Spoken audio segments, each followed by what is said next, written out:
joie du Seigneur, à nous la puissance, par son bras puissant, faisons monter, monter, parfum de louange, faisons monter, monter, notre adoration, faisons monter, monter, parfum de louange, faisons monter, monter, notre adoration. N'attends pas les grands moyens, de grands montants pour commencer ce que tu dois commencer. Avec le peu que tu as, Dieu te dit, va avec la force que tu as. Est-ce que tu comprends? C'est lorsque tu sais exploiter le peu que Dieu te donne et que tu vas faire le premier pas que tu verras la gloire de Dieu et le Seigneur va opérer les miracles. Ne croise pas les mains. Réveille-toi. Nous allons prier. Réveille ton voisin. Réveille ta femme. Réveille ton mari. Nous sommes à OSP, Opération sur la brèche. Colossiens chapitre 1, 24 à 29. Chaque matin je me lève, Je prie avec OSP, chaque matin moi je prie. je prie avec OSP.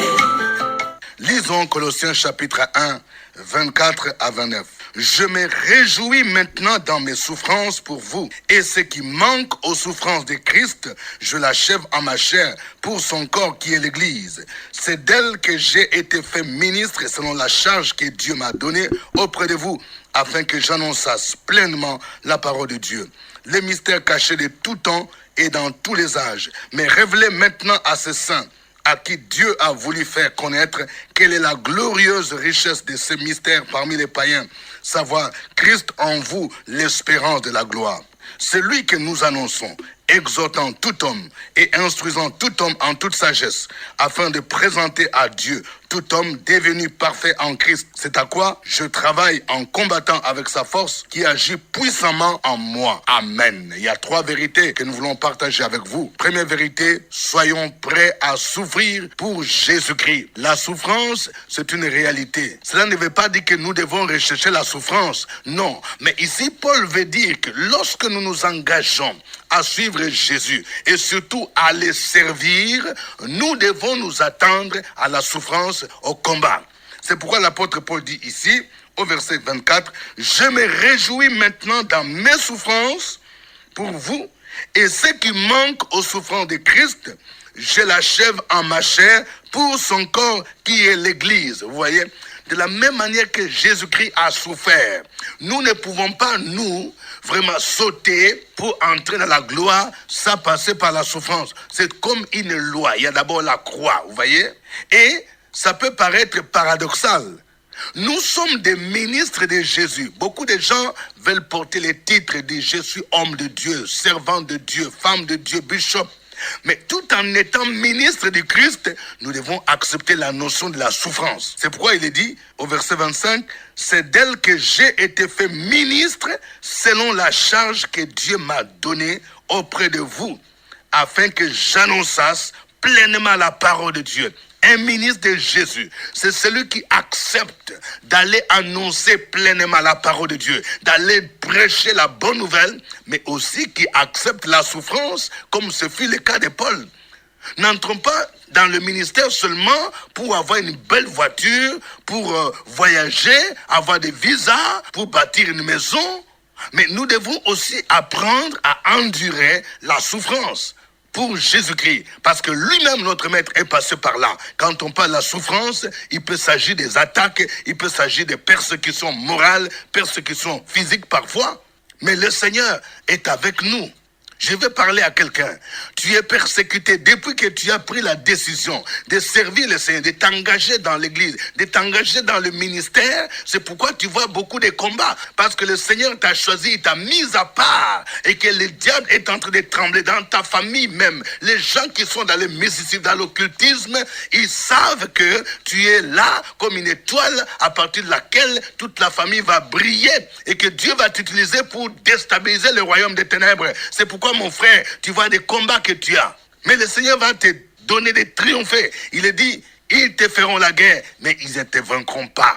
Deuxième vérité, la présence de Jésus en nous doit nous donner l'espérance de la gloire. Vous voyez, Lorsque tu as Jésus en toi, tu as l'assurance que tu es sauvé. Mais tu regardes vers l'avenir, tu sais que lorsque Jésus-Christ reviendra, lors de son avènement, tu seras enlevé dans les cieux, tu iras à la rencontre avec lui en tant qu'époux qui viendra prendre son épouse, et tu vas entrer dans la gloire. Vous voyez, quand on parle de la gloire, il y a deux dimensions de la gloire. Il y a la gloire présente et il y a la gloire future. Dans la gloire présente, nous voyons des bénédictions que nous recevons quand nous suivons Jésus-Christ sur la terre. C'est vrai qu'il y a des combats, il y a des tribulations, mais Dieu nous bénit des gens sur la terre. Je vais dire à une dame, écoute-moi bien.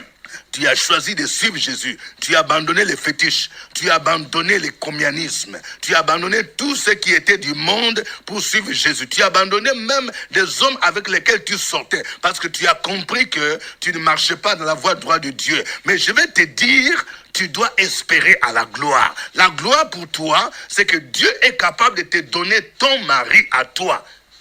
N'écoute pas les gens qui te disent, avec ton âge, il n'y a personne qui va t'accepter parce que tu as déjà 2 enfants. Même avec 2 enfants, Dieu est capable de te donner un mari. Oui, quel que soit ton âge, tu as dépassé 45 ans. Le Seigneur est capable de te donner un mariage propre. Crois en cela, marche avec Jésus. Christ en toi, c'est l'espérance de la gloire. Je vais dire à quelqu'un, ça peut être longtemps que tu as travaillé et tu es toujours au même niveau. La gloire, pour toi, c'est quoi? C'est l'élévation, comme ce fut le cas de Joseph. Joseph a été emprisonné, mais Dieu lui a montré qu'il serait élevé. Oui, il a vu la lune, les étoiles se prosternaient devant lui. C'était pour lui la gloire, parce que ses frères l'ont vendu, ses frères l'ont combattu, mais ce que Dieu lui a montré, c'est accompli. Christ en nous, l'espérant de la gloire. Si Jésus est en toi, tu ne peux pas être désespéré. Même si on t'a dit que tu vas mourir de cette maladie, tu ne vas pas faire 6 mois. Je vais déclarer à quelqu'un que tu guériras. Jésus a la capacité de te guérir. Et les gens qui s'attendaient à ta mort seront étonnés de voir que tu peux faire encore 10 ans, 15 ans, 20 ans. Mais il y a aussi la gloire future, la gloire à venir. C'est cette véritable gloire que nous attendons quand Jésus reviendra. Nous serons avec lui. La Bible déclare, voyez de quel amour Dieu nous a aimés pour que nous soyons enfants de Dieu. Et ce que nous sommes n'a pas encore été révélé. Quand cela sera révélé, manifesté, nous le verrons tel qu'il est. Nous serons semblables à lui. Oui, dans la gloire, nous serons semblables à Jésus. Dans la gloire, nous allons revêtir de nouveaux corps, de corps qui seront incorruptibles. Christ en nous, l'espérance de la gloire. C'est pourquoi l'apôtre Paul va dire ailleurs, les souffrances du temps présent sont de loin comparables à la gloire à venir. Tu peux souffrir aujourd'hui, mais ces souffrances sont temporelles. La gloire à venir est plus grande que ces souffrances. C'est pourquoi lorsque tes yeux sont fixés vers la gloire, tu peux persévérer, tu peux louer le Seigneur, même malgré les souffrances. 3e vérité, le but de Dieu pour chaque homme, et je peux dire pour chaque chrétien, c'est la maturité spirituelle. Lorsque tu t'es converti à Christ, lorsque tu rencontres Jésus comme Seigneur et Sauveur, il n'est pas normal que tu demeures au même niveau. Je vais parler à quelqu'un. Mon ami, ça fait plus de 3 ans que tu dis que tu es converti. Mais regarde, tu ne connais même pas par cœur 10 versets bibliques. Ce n'est pas normal. Tu es incapable aujourd'hui de passer du temps de prière. De dire par exemple, je vais jeûner pendant 3 jours, 1 semaine. Tu es incapable aujourd'hui de commencer à exhorter quelqu'un, à parler de Jésus à quelqu'un. Tu es toujours dépendant du pasteur. Tu es toujours dépendant des prophètes. Pour un petit rien, il faut qu'un prophète vienne qui t'impose les mains. Ce n'est pas normal. Nous devons grandir jusqu'à atteindre la maturité spirituelle. C'est ce que Paul veut dire ici. Il dit au verset 28, « C'est lui que nous annonçons, exhortant tout homme et instruisant tout homme en toute sagesse, afin de présenter à Dieu tout homme devenu parfait en Christ. » Quand on dit parfait en Christ, ce n'est pas dans le sens où la personne ne peut plus commettre du péché, mais ici c'est le sens de la maturité spirituelle. Et il dit au verset 29, « C'est à quoi que je travaille en combattant avec sa force qui agit puissamment en moi. » Lorsque nous encadrons les âmes perdues, les nouveaux convertis, nous devons les accompagner par les enseignements, par les exhortations, pour que ces gens atteignent la maturité spirituelle. Regardez aujourd'hui dans nos églises, il y a beaucoup de gens qui sont des fanatiques, ils ne grandissent pas. Beaucoup de gens aujourd'hui aiment seulement les prophéties, aiment seulement voir les pasteurs, l'apôtre ou les prophètes qui lui disent « Dieu m'a révélé que voilà ton oncle est sorcier ». Ce n'est pas avec ça qu'on va devenir mature dans la foi. C'est en connaissant la parole de Dieu. C'est en entrant dans la profondeur de la Bible. Pour qu'on ne soit pas emporté par tout vent des doctrines. Vous voyez, la maturité spirituelle. C'est en portant le fruit de l'esprit. Il faut que l'on soit transformé. Ce n'est pas normal que tu es chrétien. Tu es toujours agité. Tu es incapable d'aimer ton prochain. Tu es incapable de pardonner. Tu es incapable de te maîtriser. La maturité spirituelle se mesure par le nombre de fruits de l'esprit que l'on développe et par sa capacité de s'engager à servir le Seigneur et à porter du fruit. Que Dieu nous aide à devenir matures ou parfaits en Christ. Que son nom soit loué. Nous allons glorifier son nom en chantant ce chant.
J'ai envie d'être comme toi en toutes choses dans ma vie, en toutes choses dans ma vie. Que je parle, que je cause, que je chante, que je vive, que tout en moi te ressemble et devienne un parfum pour toi, Seigneur, je te prie. Un chant d'amour, fais de moi l'espérance et de foi, une sainte harmonie. Je veux être un terrain pour toi, oh. Un chant d'amour, je t'en prie. Et la mélodie de ma vie chante pour toi, Jésus. Un terrain pour toi.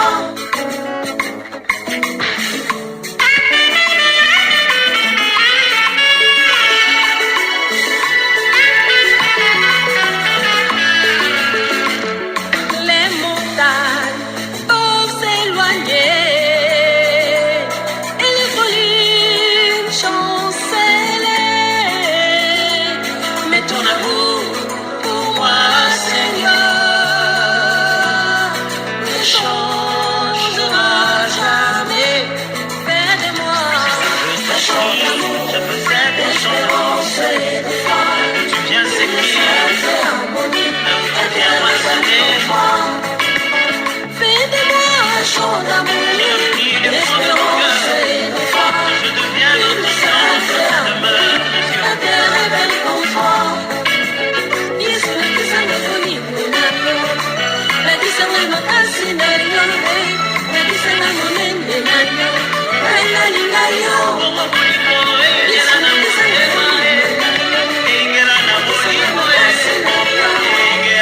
you.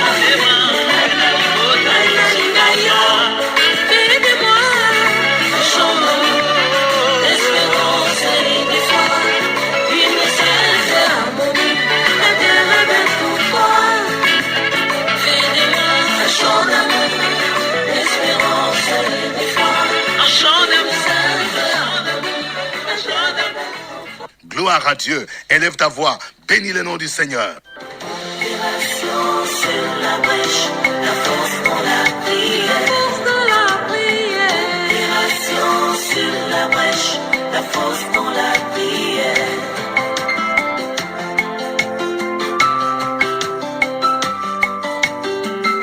OSB. Opération sur la brèche, la force dans la prière. Force dans la prière. Opération sur la brèche, la force dans la prière. OSB. Opération sur la brèche, la force dans la prière. Force dans la prière. Opération sur la brèche, la force dans la prière.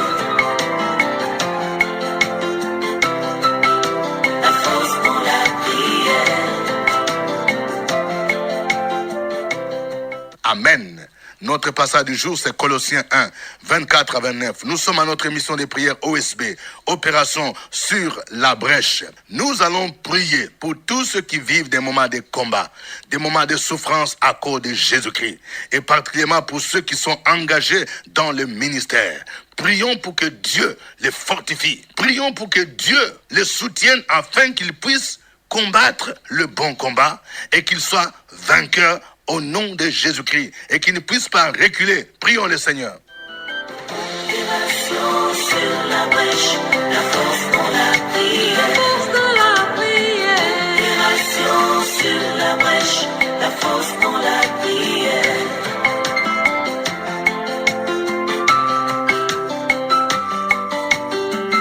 OSB. Opération sur la brèche, la force dans la prière. Force dans la prière. Opération sur la brèche, la force dans la prière. OSB. Opération sur la brèche, la force dans la prière. Force dans la prière. Opération sur la brèche, la force dans la prière. La force dans la prière. Éternel Dieu, ce matin, nous te rendons grâce et nous te bénissons. Nous disons merci au Père éternel pour tout ce que tu fais dans nos vies. Merci Père éternel, parce que tu nous donnes la joie, tu nous donnes la paix, tu nous donnes l'assurance.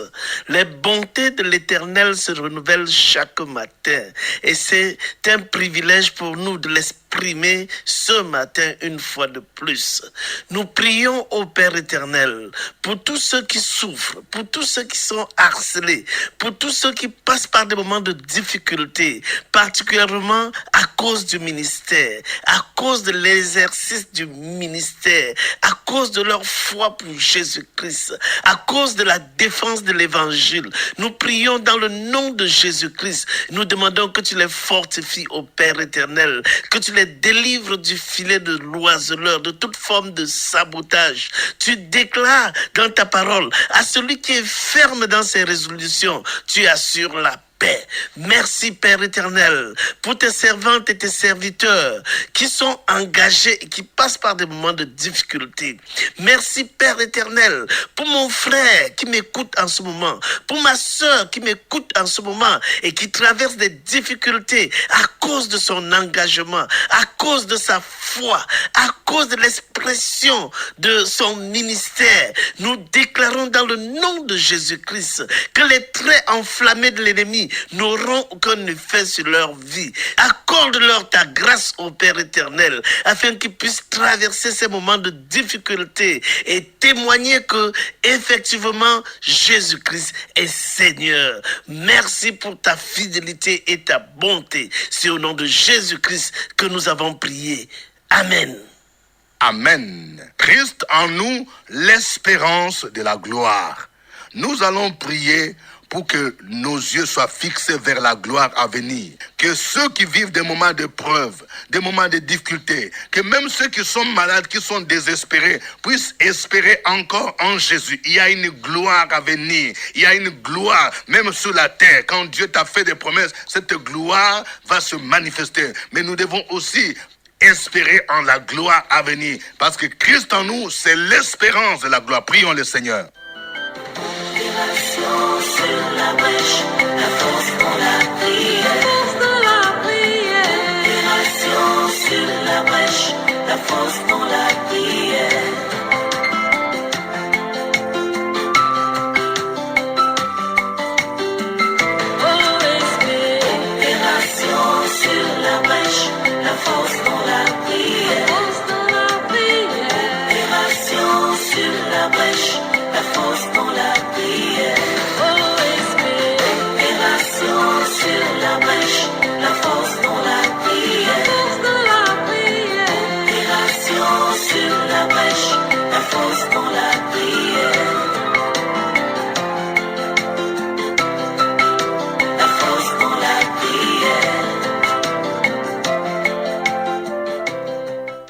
gloire à Jésus-Christ de Nazareth, notre Dieu et notre Seigneur, notre Sauveur personnel.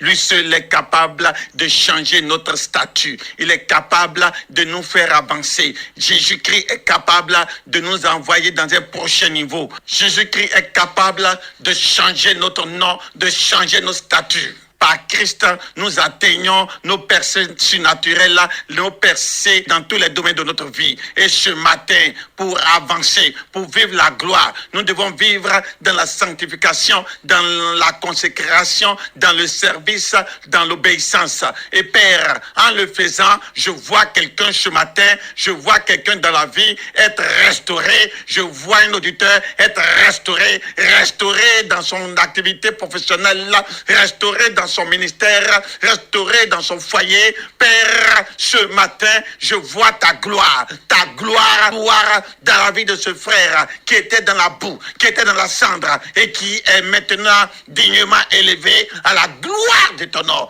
Père, ce matin, quelqu'un qui était dans la honte vient à la gloire. Quelqu'un qui était dans la frustration, quelqu'un qui était seul vient dans la gloire, dans le mariage. Ce foyer, ce couple qui était dans les pleurs, je vois la gloire. La gloire apparaît car cette femme de ce couple est enceinte au nom de Jésus-Christ. Béni sois-tu, le Dieu qui nous donne cette gloire à venir, car il a dit, et cette parole certainement s'accomplira dans la vie de quelqu'un. Alléluia, alléluia. Jésus-Christ de Nazareth, merci parce que tu as changé notre niveau et nous sommes heureux et nous sommes dans la joie et nous te retournons toute la gloire partout où nous sommes au nom de Jésus. Amen. Amen.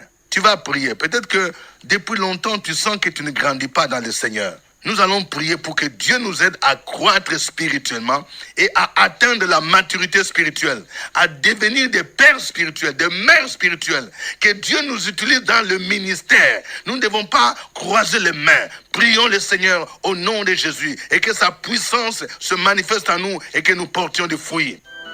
Opération sur la brèche, la force dans la prière. Force dans la prière. Opération sur la brèche, la force dans la prière.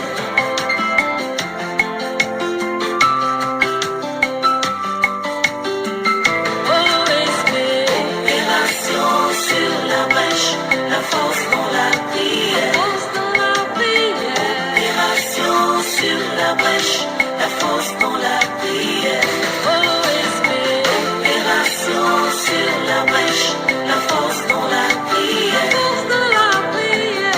Opération sur la brèche, la force dans la prière.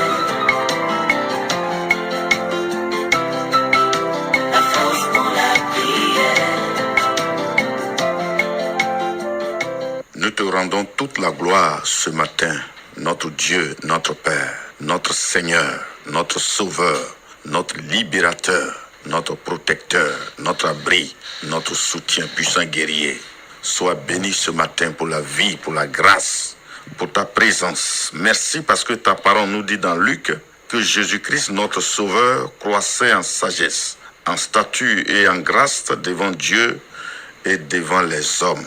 Ce matin, nous voulons te prier afin que tu nous permettes de grandir dans la foi chrétienne, de grandir dans la marche avec toi, Seigneur, à quitter la voie d'être toujours enfant, mais c'est dans la prière, c'est dans la méditation de ta parole, c'est dans ce que nous faisons en mettant en pratique les dons, les talents et les ministères que tu nous donnes.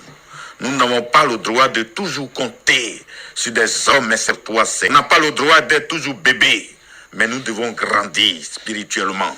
Grandir, ô Seigneur, en sagesse, en stature, en comptant sur toi, Seigneur, en faisant ton œuvre. Viens à nos secours. Saint-Esprit, remplis-nous, notre Dieu, notre Père. Remplis-nous de sagesse, de connaissance, de discernement, de savoir, de rhétorique. Seigneur, en comptant sur toi, c'est notre vœu, c'est notre souhait, notre désir. Au nom de Jésus. Amen. Amen. Suivez OSB, Opération sur la brèche, votre émission de prière matinale sur la radio Fréquence Vie. Des milliers de personnes ont été délivrées, guéries, restaurées à travers OSB. Écoutez ce témoignage. L'homme de Dieu dit, réveille-toi, s'il a fait pour Sarah Abraham. Et pourquoi pas toi, ton miracle arrive. Oh, OSB, OSB. Oh. Alléluia. Depuis la nuit de la restauration à Yopougon, mon fils était en crise. Il était drépanocytaire. Et vraiment, on a prié, le Seigneur est intervenu. Depuis lors, il ne fait plus de crise. Donc, je remercie le Seigneur pour ce qu'il a fait. Et je dis merci à papa et maman Ngoubi pour ce qu'il fait pour nous. Que le Seigneur les bénisse. Que Dieu vous bénisse, c'était OSB et à demain. À nous la force, la joie du Seigneur. À nous la puissance, par son bras puissant. À nous la force, la joie du Seigneur. À nous la puissance, par son bras puissant. Faisons